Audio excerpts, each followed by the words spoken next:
Let's take you to KwaZulu-Natal, where the provincial government is marking World AIDS Day with events at the KwaMuhle Aids Museum in Durban. According to the joint United Nations program on HIV/AIDS, in 2020, there were at least 37 million people living with HIV/AIDS globally. Of this, 7.8 million people were living with HIV/AIDS in South Africa. For more on this, we're joined by Karinda Jagmohan in Durban. Karinda, very good morning to you. What are some of the messages being passed on as we commemorate World AIDS Day?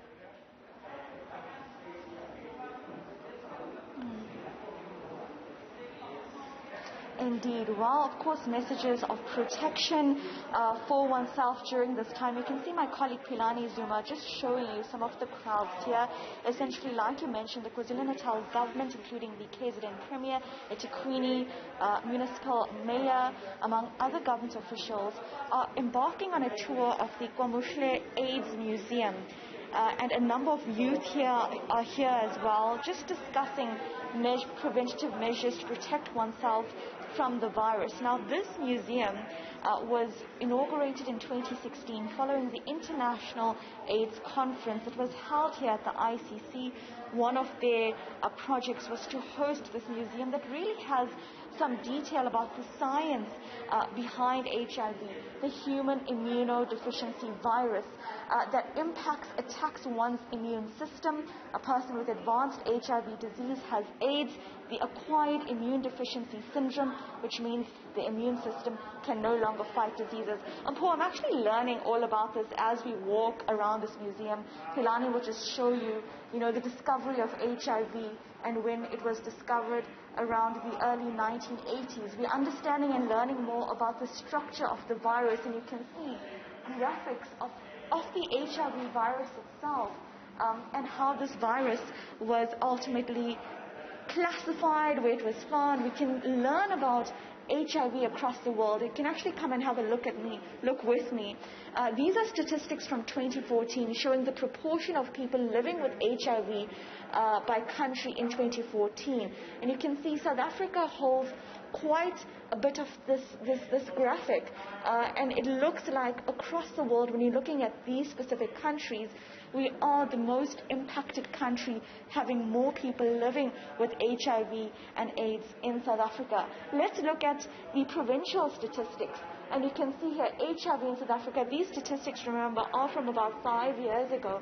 But still you can see that areas in KwaZulu-Natal and these sort of northeastern areas are where more people are living with HIV and AIDS. There's more prevalence of this virus here. Now, some of the issues, I remember last year when the KZN Premier was doing discussions about this at this time on World AIDS Day, we spoke about the impact of this poor community. South Africa, or rather KwaZulu-Natal, has some of the poorest communities in the country. The northern KwaZulu-Natal areas like Juzini, people lack food security, and to take antiretrovirals, you need to have eaten. And so this is some of also the discussions that are taking place about food security, poverty, and access to ARVs during this time, especially when KZN has more prevalence of this virus. And you can see here as well, as we go across the museum, the origins and classifications of HIV, just describing how this virus mutated and how it was found. We see that the HIV-1 and HIV-2 virus are believed to have originated in non-human primates in West Central Africa and believed to have transferred to humans in the early 20th century. And then therefore you can see after that the science behind it, classifying the virus, how it infects the body. We know that it impacts and attacks one's immune system, leaving many people who are infected with the HIV unable to fight diseases because their immune system actually can't do this. So this museum, the KwaMuhle AIDS Museum, it's in the heart of Durban, really just takes you through not just how the virus was found, what it does to your body, but also what work is being done across the world to protect people from this virus, and more especially how you yourself can prevent from being infected with the virus. Condom usage, male circumcision, we discussed the prevention of mother-to-child transmission, and all of these, of course, ultimately has to reflect in the real world.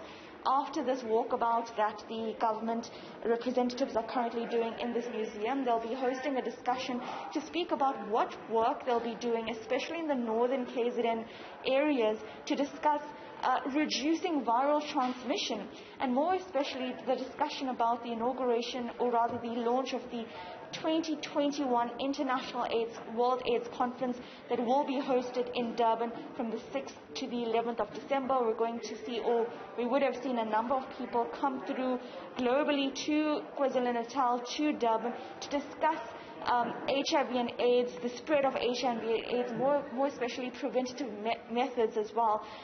It's going to be interesting to see how this conference will be conducted, perhaps more virtual conferences around the International World AIDS Conference in Durban, but more especially we'll just hear today about what and who will be speaking there, and whether or not international bodies will be actually assisting South Africa, assisting KZN financially to try and reduce the number of HIV infections we are seeing currently in the country and in this province.